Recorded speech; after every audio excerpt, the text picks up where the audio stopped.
आज का topic mass variation with velocity है। ये भी an application of Lorentz transformation है।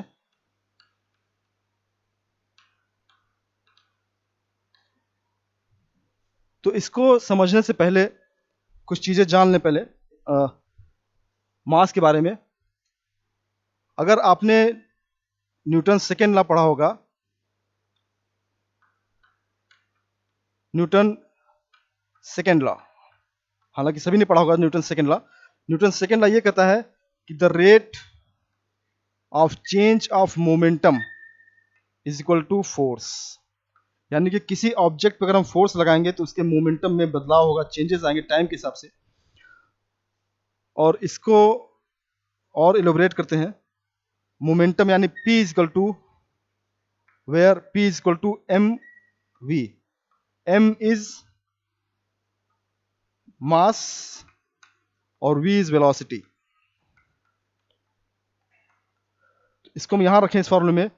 Then F is equal to D by D T M V. यहां ध्यान देने लायक बात यह है कि न्यूटोनियन मैकेनिक्स में यानी क्लासिकल मैकेनिक्स में, इन क्लासिकल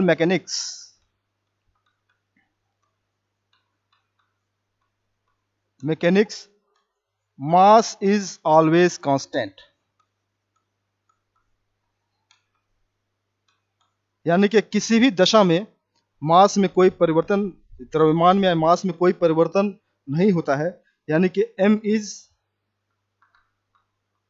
कांस्टेंट रहेगा, does not change, mass change नहीं होगा। ऐसे कंडीशन में मास अगर कांस्टेंट है तो ये बाहर आ जाएगा इक्वेशन के। F is equal to m dv by dt, F is equal to m a। ये आपका न्यूटन सेकेंड लॉ है जो ये बताता है कि m इज ऑलवेज कांस्टेंट। लेकिन ये तब के लिए सही है जब स्पीड आपकी नॉर्मल हो यानी कम हो। लेकिन जब स्पीड बढ़ती है फास्ट, यानी कि जब आपकी वेलोसिटी, ये जो वेलोसिटी है, ये वेलोसिटी c को अप्रोच करती है, उस कंडीशन में मास कांस्टेंट नहीं रह जाता। Then mass also changes. अगर हम प्रीवियस लेक्चर देखें तो इससे पहले जो हमने बताया था कि जो फंडामेंटल प्रॉपर्टीज हैं किसी ऑब्जेक्ट की, किसी की बॉडी की, वो उसका लेंथ है, टाइम होता है, मास होता है। तो फंडामेंटल प्रॉपर्टीज में length is also change with respect to velocity in relativistic mechanics, जिसका फार्मूला हम लोगों ने दिया था L equal to L0 under root 1 minus we square by C square. Similarly time, ये भी एक फंडामेंटल प्रॉपर्टी है। Time is also change with respect to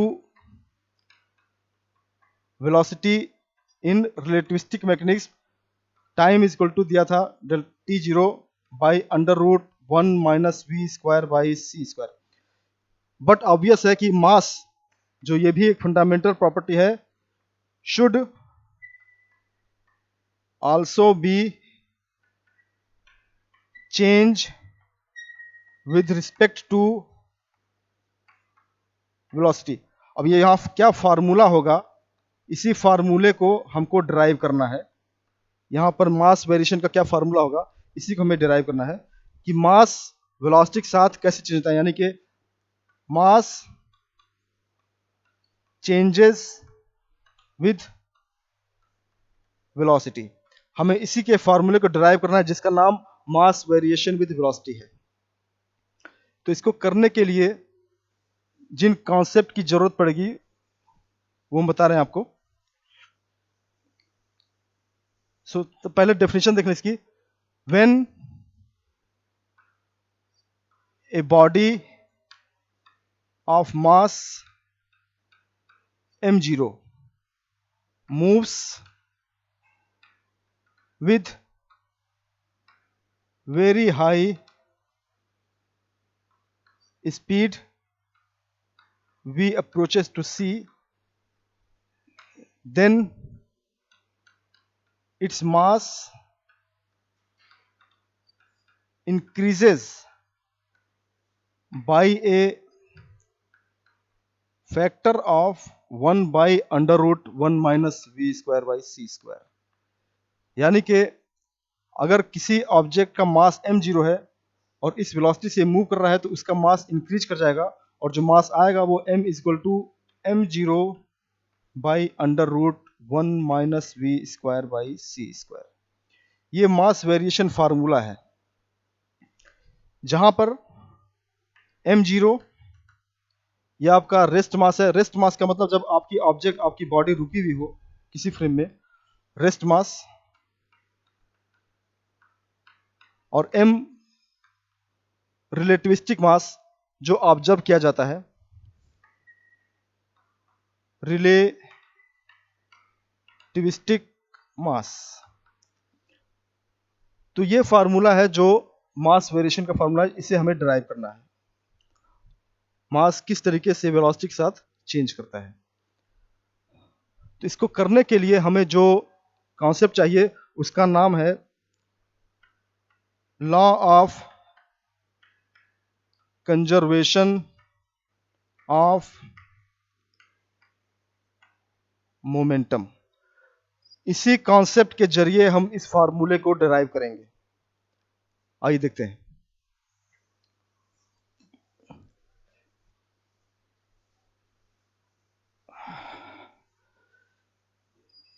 imagine कीजिए कि ये आपका एक फ्रेम है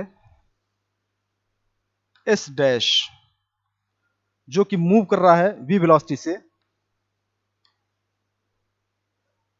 तेजी से मूव कर रहा है, और इस मूव करते फ्रेम में दो ऑब्जेक्ट हैं, दो बॉल ले लीजिए। एक बॉल ये हो गया A, और एक सिमिलर इसी साइज का बिल्कुल लगभग आइडेंटिकल दूसरा बॉल ले लिया हमने B।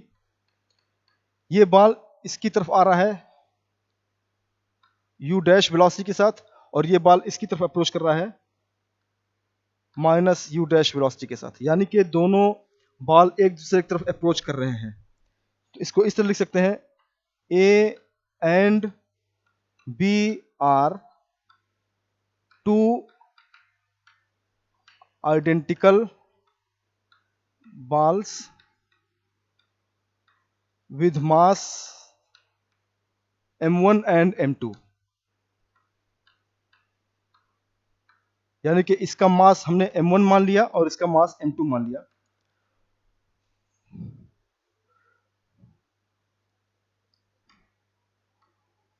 They are approaching to each other। दोनों बॉल एक दूसरे की तरफ आ रहे हैं each other with same velocity u dash. बस डायरेक्शन चेंज है, इसलिए इसका माइनस यू हो गया और इसका प्लस यू हो गया। दोनों एक दूसरे की तरफ अप्रोच कर रहे हैं। Both are moving in A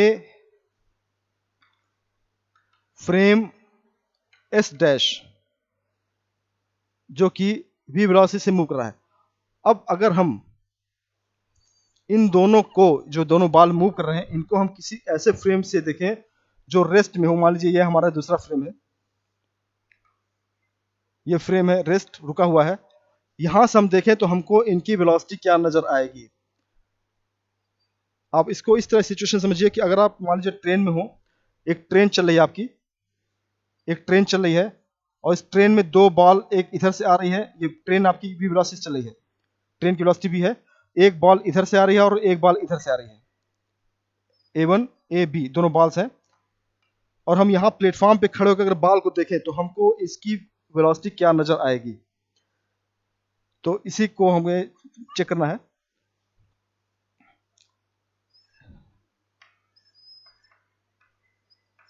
according to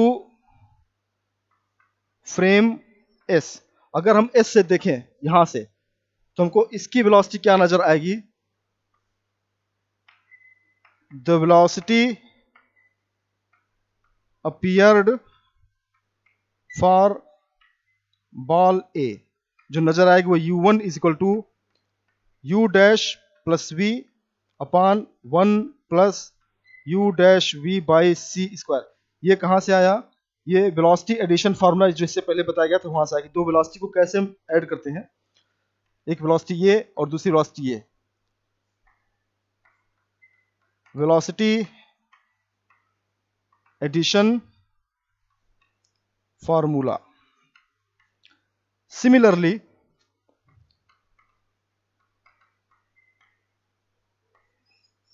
the velocity appeared for ball B। दूसरी बॉल के लिए जहां पर u डैश है वहां पे माइनस u डैश रख देंगे और u1 की जगह u2 हो जाएगा। तो उसकी वेलोसिटी को क्या नजर आएगी? जहां पे u डैश है वहां पे माइनस u कर दें, u dash plus v upon 1 minus u dash v by C square. ये दोनों वेलोसिटीज होंगी इक्वेशन नंबर 1, इक्वेशन नंबर 2, जो हमको नजर आएंगी अगर हम यहां से देखें तो। अब अगर मान लीजिए ये दोनों बॉल आपस में आ रहे हैं और दोनों एक दूसरे को स्ट्राइक करते हैं, कोलाइड करते हैं। कोलाइड करने के बाद दोनों की वेलोसिटी सेम है, तो दोनों कोलाइड करके ये आपस में पैक हो जाएंगे, एक बॉडी हो जाए, बन जाएंगे और टोटल मास इनका होगा m1 plus m2। After collision अगर हम करें, आफ्टर कोलिजन मास हो जाएगा m1 प्लस m2 और दोनों वहां पे आके रुक जाएंगे क्योंकि दोनों की वेलोसिटी अलग डायरेक्शन में है और सेम है, अपोजिट में है, इसलिए दोनों आकर के रुक जाएंगे, स्टक कर जाएंगे। लेकिन इसी बॉल को यहां से अगर हम देखें तो ये दोनों जो ऑब्जेक्ट बनेगा, एक बॉल बनेगा ये a प्लस बी का, ये दोनों v वेलोसिटी से मूव करते नजर आएंगे। अगर हम यहां से देखें तो दोनों बॉल इस फ्रेम में रुक जाएंगे, मगर अगर हम रुके हुए देखें तो दोनों हमको इस फ्रेम के साथ मूव करते नजर आएंगे। तो यहां पे हम अगर लगाएं फार्मूला कंजर्वेशन ऑफ मोमेंटम का तो कुछ इस तरह होगा।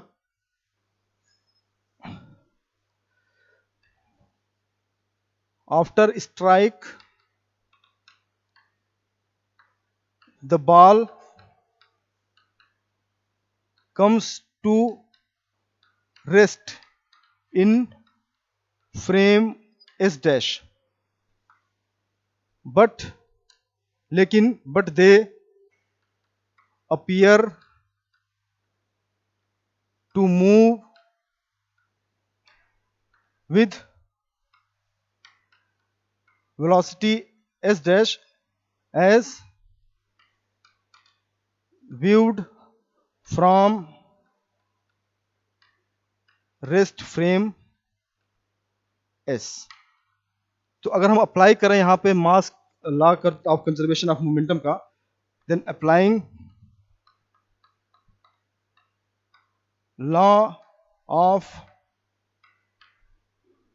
Conservation of momentum. कंजर्वेशन का मतलब लड़ने से पहले और स्ट्राइक करने के बाद दोनों का मोमेंटम सेम होना चाहिए। Momentum before collision is equal to momentum after collision.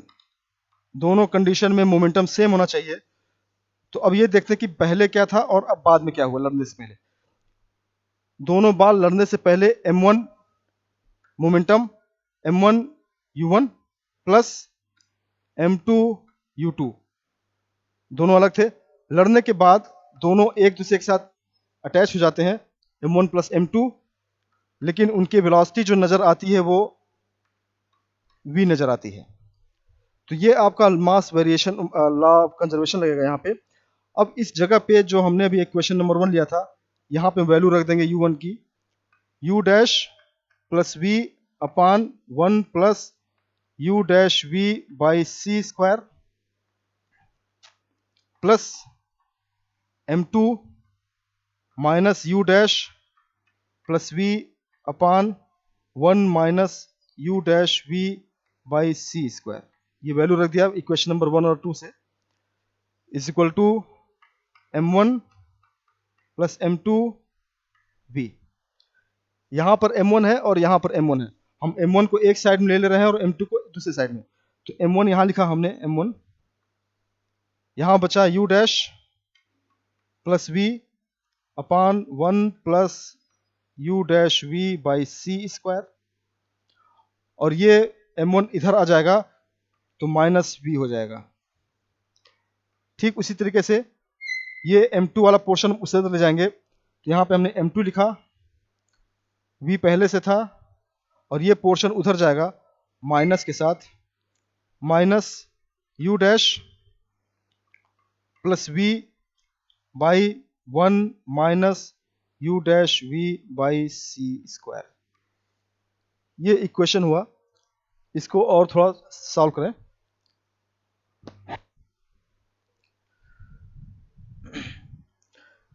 इसमें थोड़ा मैथमेटिक्स ज्यादा है, calculation.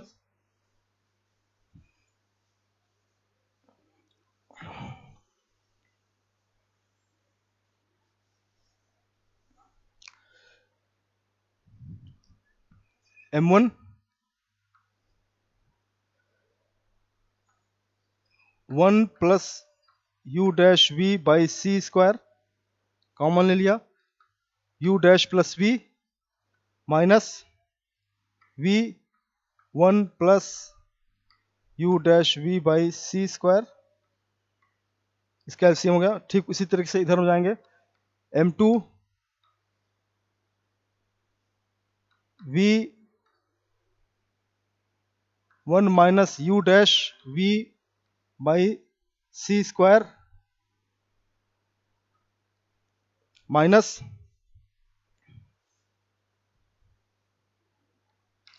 u dash plus v divided by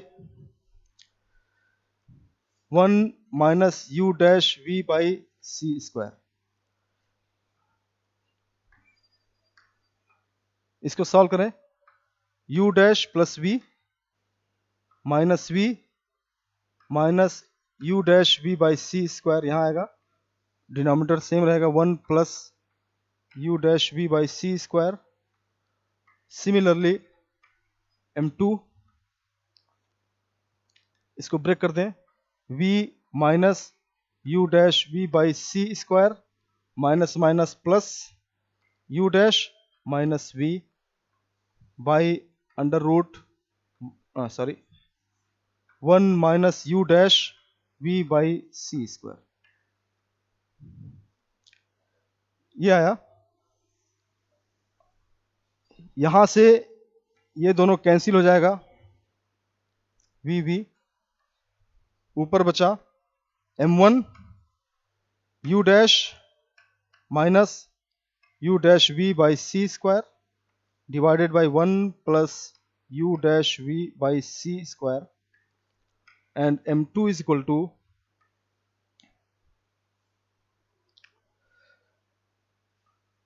u dash minus u dash v by C square by 1 minus u dash v by C square. Nominator का पूरा portion same है, ये पूरा cancel out हो जाएगा और इस तरह बचेगा m1 बाई m2,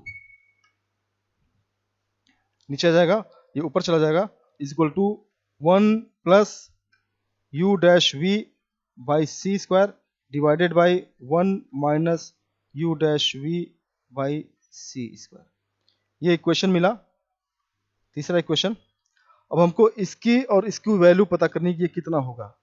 इसके लिए डायरेक्ट मेथड कोई नहीं है, इसके अलावा हम ट्रिक अप्लाई करते हैं। ट्रिक इन द सेंस कि इससे पहले जो हमने इक्वेशन 1 देखा था,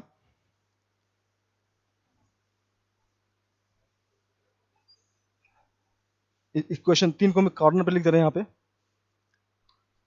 m1 by m2 is equal to 1 plus u dash v by C square divided by 1 minus u dash v by C square. ये क्वेश्चन नंबर 3 है, इसको हमने कॉर्नर पे लिख दिया और ये हमने मिटा दिया इसको यहाँ पे। अब यहाँ इसको सॉल्व करने के लिए हम ट्रिक का इस्तेमाल करते हैं।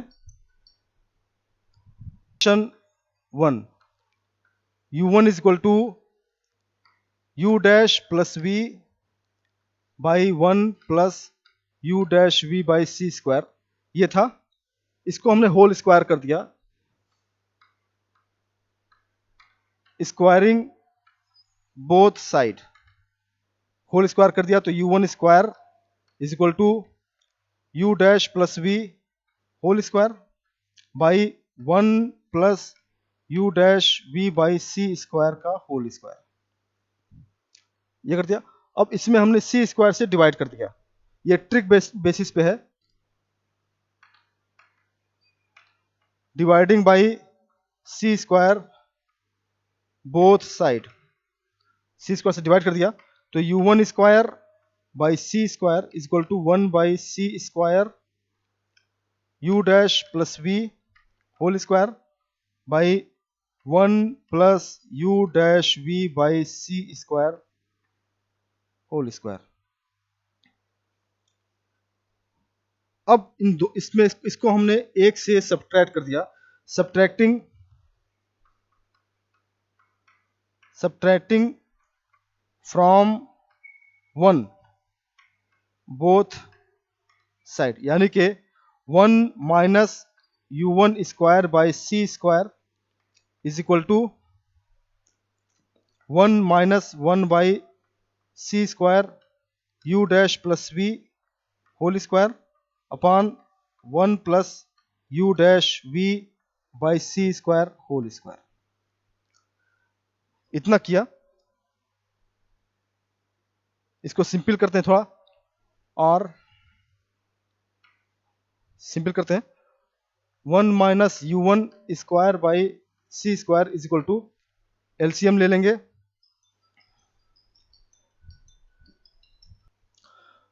इसको सॉल्व करें। एलसीएम लिया हमने यहाँ पे, सिर्फ ये portion 1 plus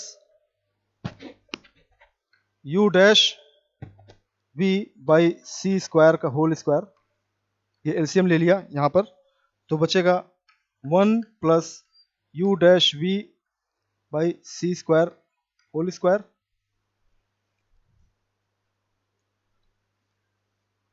minus 1 by C square u dash plus v whole square. इसको सॉल्व करें, सिंपल करें इसको, 1 plus u dash v by C square whole square, और इसको पूरा ब्रेक कर दें, 1 plus u dash square v square by C की power 4 plus 2 u dash v by C square, और इसको भी ब्रेक कर दें, u dash square by C square minus v square by C square minus 2 u dash v by C square. यहां से देखें ये पोर्शन दोनों कैंसिल आउट हो जा रहा है,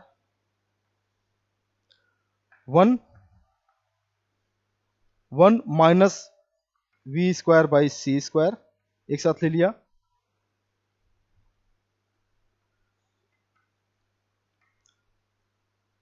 minus u dash square by C square यहां पर है, और plus u dash square v square by C के पावर 4, ये बच गया, divided by 1 plus u dash v by C square whole square. यहां पर 1 minus we square by C square है, और यहां हमने ये चीज कॉमन ले लिया, u dash square by C square common ले लिया, तो यहां पे बचेगा 1 minus plus plus minus we square by C square divided by 1 plus u dash v by C square whole square. इसको वापस सॉल्व करते हैं, इसको मिटा दे रहे हैं। Now R 1 minus u1 square by C square is equal to, ये दोनों कॉमन है, इसको हम 1 minus we square by C square ले लें और दूसरे ब्रैकेट में 1 minus u dash square by C square बचेगा, divided by 1 plus u dash we by C square whole square.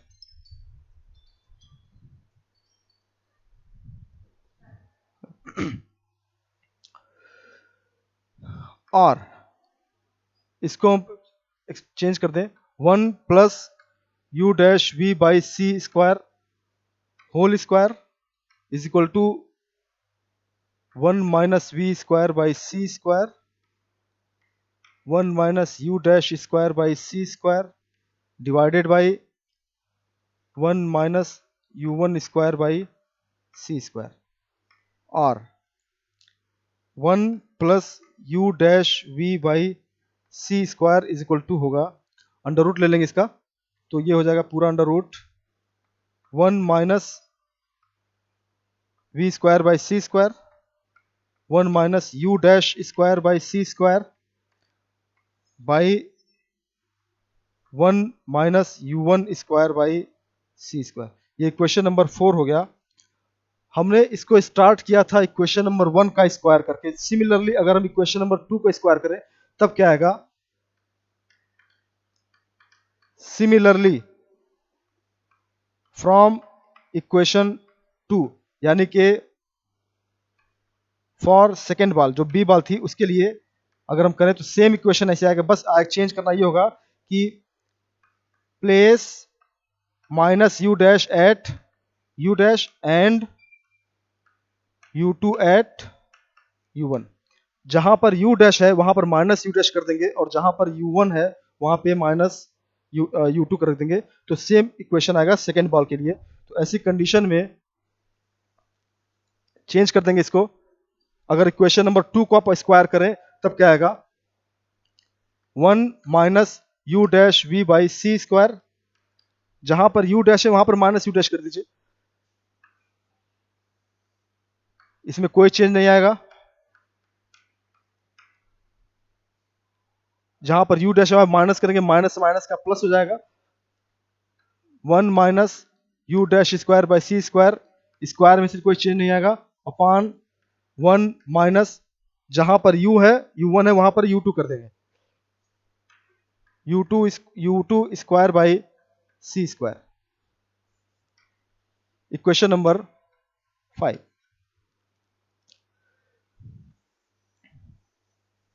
अब ये इक्वेशन नंबर 4 है और इक्वेशन नंबर 5, इन दोनों की वैल्यू जो ये और ये आई, इन दोनों को हम उठा के इसी में रख देंगे इक्वेशन नंबर 3 में। Then from equation 3 m1 by m2 is equal to, इसकी जगह पे ये इक्वेशन यानी कि under root 1 minus we square by C square, 1 minus u dash square by C square divided by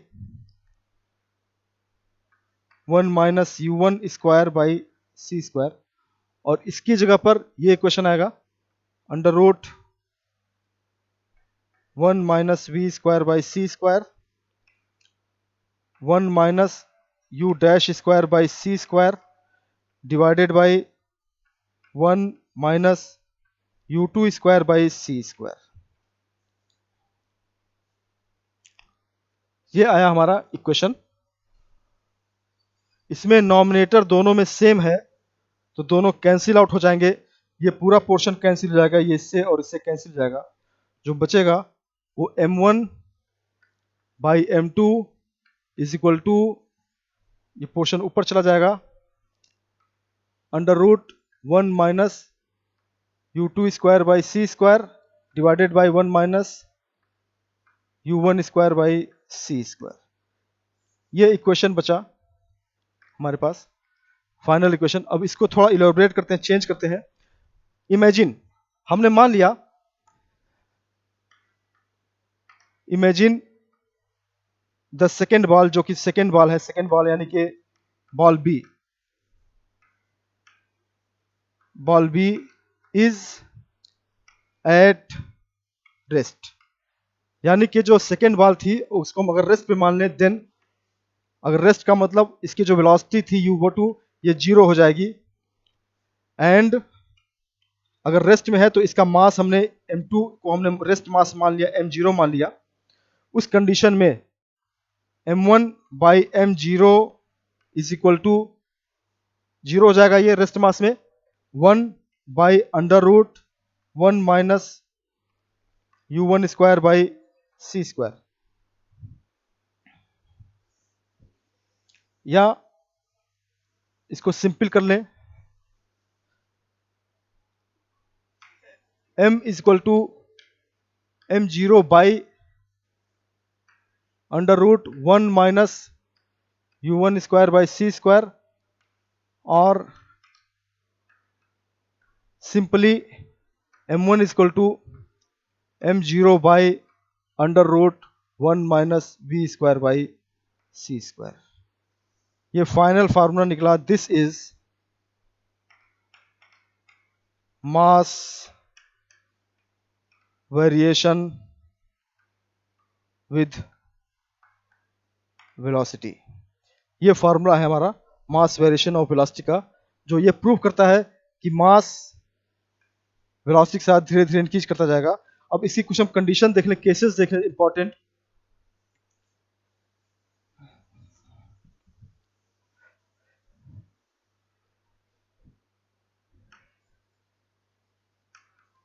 important cases पहला देख लें,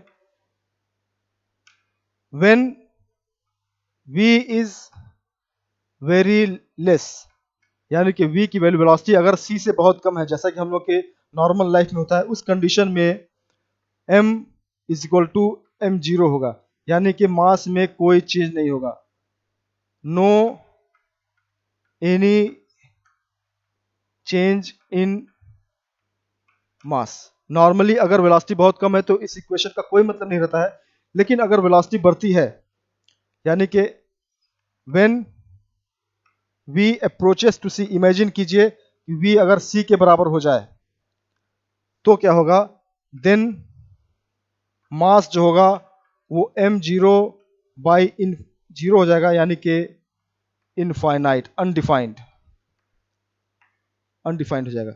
इसका मतलब कि अगर किसी ऑब्जेक्ट की वेलोसिटी c के बराबर हो जाए तो उसका मास इनफाइनाइट हो जाएगा, जो कि संभव नहीं है, which is not possible in any way, which is not possible. Thus, no anybody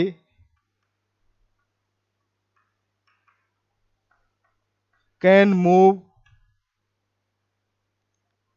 with speed of light। ये इसका कॉन्सिक्वेंस है कि